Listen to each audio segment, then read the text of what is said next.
the number one misconception I don't like about me, people, which is funny because people call me all sorts of names. They call me a criminal. They call me a human trafficker. They call me, a misogynist. They call me all these horrible things. And I just, brush it off. But when someone sits there and says, oh, Andrew and Tristan Tate, they come from money. They come from a wealthy family. Oh, they didn't make it all themselves. They got helped out by X, Y, and Z. That offends me. You see, that offends me more than being called any type of criminal. Because, a lie about me will bounce off.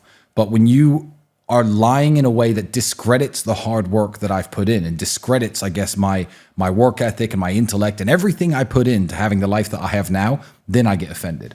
So that is a misconception that I would like to crush, immediately. From living in America broke, I moved to England when I was 8. I lived in a homeless shelter for 2 years. It was me, my sister, my brother, and my mother in a single room of a government housing program house. The other rooms were occupied by other families, some of them with drug problems, violence problems. It was very loud. We lived in that homeless shelter for 2 years before we were eventually given a council house. My mother worked as a cleaner, cleaning kitchens. Her hands were always, cut and swollen up. And that motivation of seeing your mother exhausted from working jobs that frankly are beneath her. I don't want my mother scrubbing someone else's floors, washing someone's plates in someone else's restaurant. I didn't want that. So I wanted better for her and my whole family, not just better for myself. And this was way before I even thought of having children. But as a man, I think it was always my job to do better. I knew that I was gifted with something. I knew I could make something out of life.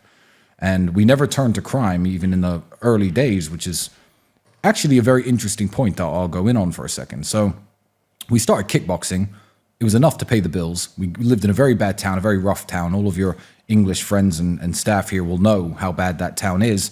And back then I would get offers to commit crimes for money. I'd get offers for go and collect money from these people. They owe these dealers money. You're a big kickboxer. Protect us when we go here. Maybe move this package A to package B. And I refused every single offer to commit any crime for money. I'd rather spend my time at the kickboxing gym and keep my head down.